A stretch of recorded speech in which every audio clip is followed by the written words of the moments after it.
हर हर महादेव। आप सभी का हमारे चैनल पर स्वागत है। इस वीडियो में आपको बताएंगे कि जिन्नात या जिन या मवकिल सिद्ध करने पर क्या होता है, उससे क्या लाभ है, क्या नुकसान है, उसको सिद्ध कैसे करते हैं। उसको सिद्ध कैसे करते हैं उसके बारे में मैंने कई सारे वीडियो बना रखे हैं, जिसके माध्यम से आप वो प्रक्रिया अपना के सिद्ध कर सकते हैं।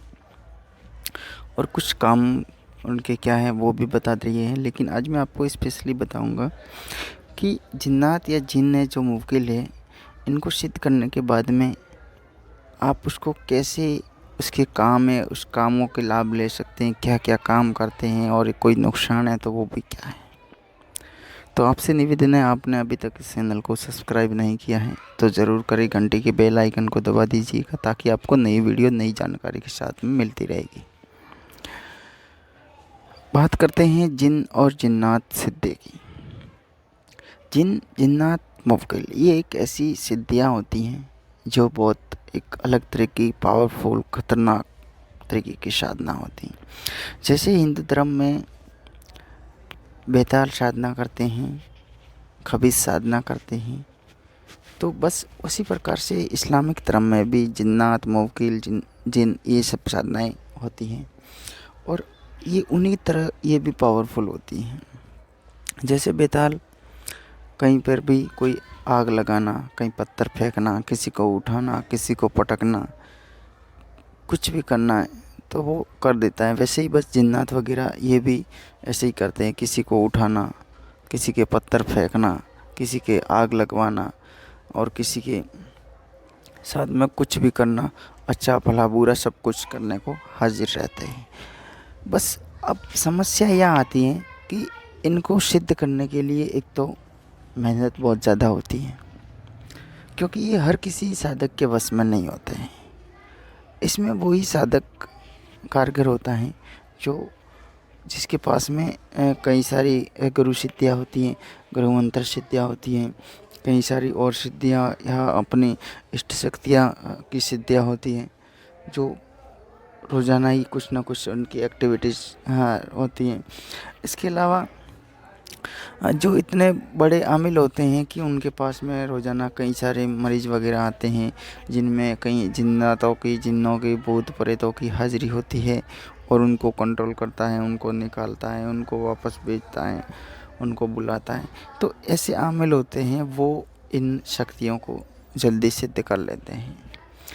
एक सामान्य साधक के लिए ये मैं आपको जानकारी देना चाहता हूँ कि सामान्य साधक सोचता है रोज़ाना ही, हमारे व्हाट्सएप पर भी काफ़ी सारे आपके क्वेश्चन आते हैं और टेलीग्राम पर भी आते हैं कि ऐसे मतलब वो कि एक दिन में सिद्ध कर दो, वो कर दो।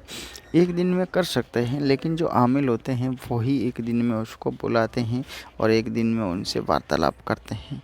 ऐसे आज के समय में बहुत सारे आमिल हैं जो बहुत अच्छे ढंग से कार्य करते हैं। तो उनकी क्या होती है कि ये एक रोज़ाना की रूटीन होती है, उनकी ऐसी शक्तियों से रोज़ाना का संपर्क होता है। और जैसे ही बड़े बड़े रोगी आते हैं जिनमें जिन्नात वगैरह ऐसे होते हैं कि वो हर किसी पर भी हावी होता है। जो निकालने वाला आमिर होता है उस पर भी कभी कभार हावी हो जाते हैं, वो उस रोगी को छोड़ के जो निकालने वाला है उसी पर हावी हो जाते हैं। तो ऐसी भी बहुत सारी घटनाएं घटित होती हैं। लेकिन कोई इतने भी महान होते हैं कि तुरंत आते ही 1-2 सेकंड के अंदर उसको कब्जे कर लेता है, या नहीं है तो उसको बुला लेता है। तो ऐसे प्रकार से करने से वो शक्तियाँ हैं वो जल्दी उन पर सिद्ध हो जाती है, एक दिन में उसको पकड़ लेते हैं। अब इनके नुकसान क्या है, नुकसान सुन लीजिएगा। नुकसान की बात करें तो नुकसान इसमें बड़े आमिल है उनके लिए कोई नुकसान नहीं है। यानी साधक है, जो पुराने साधक हैं उनके पास में शक्तियाँ हैं, उनकी मजबूतियाँ हैं, उनके इरादे अच्छे हैं, जो तो उनके पास में ऐसी कोई समस्या होना मुश्किल नहीं हो सकती है, क्योंकि वो उनको पता होता है उनको कैसे ठिकाने लगाया जाता है, उनको कैसे रोका जाता है, उनको कैसे कार्य किया दिया जाता है, उनको कैसे उधर उधर भेजा जाता है। ये उनके मतलब लाजमी हो जाता है, उनके जीवन के साथ में एक पहलू जुड़ा हुआ रहता है।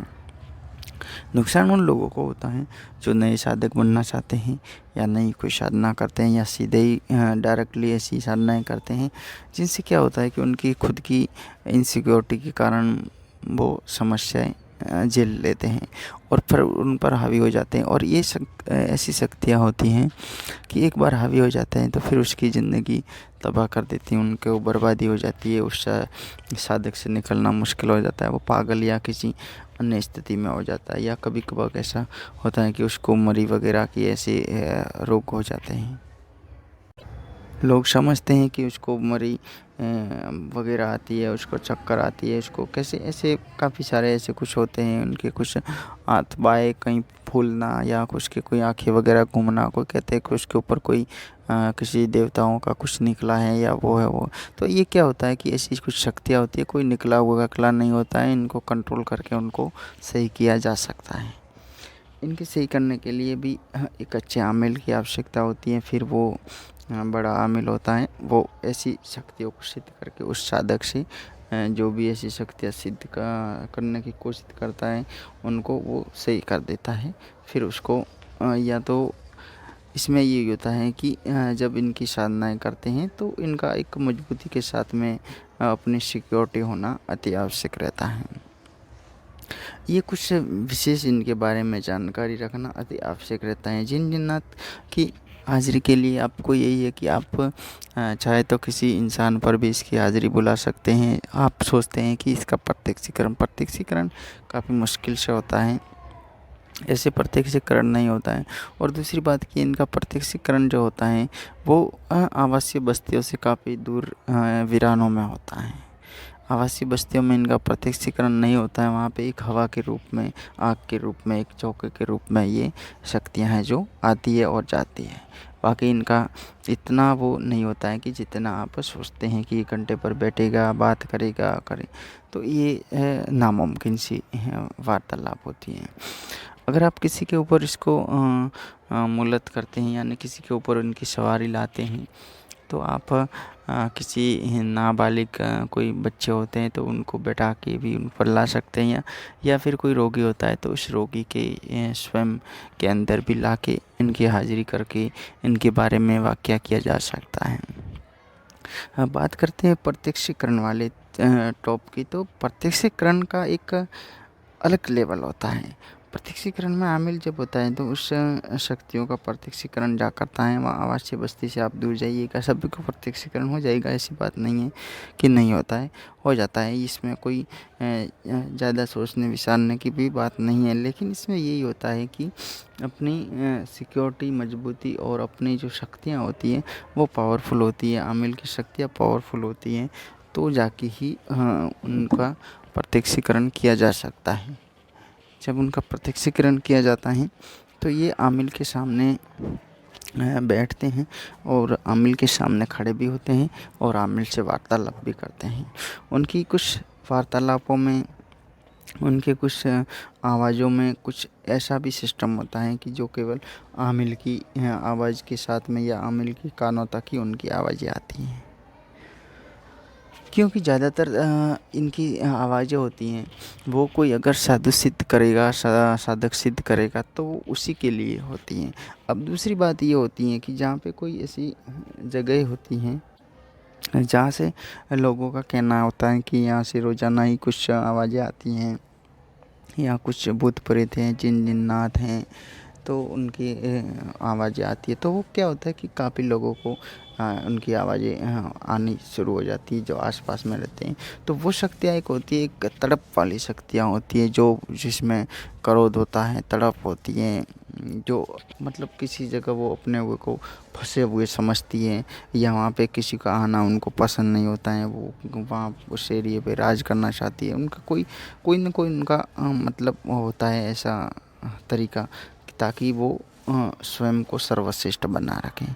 तो वो शक्तियाँ एक अलग तरीके की होती है। अब उन शक्तियों को काबू करने के लिए भी आमिल को कुछ अलग तरीका अपनाना पड़ता है, क्योंकि वो शक्तियाँ हमेशा ही बाहरी तौर पर चलन पर होता है, वो किसी के कब्ज़े में आई हुई नहीं होती हैं और वो किसी के कब्ज़े में आना नहीं चाहती हैं। तो वो शक्तियाँ एक अलग होती हैं।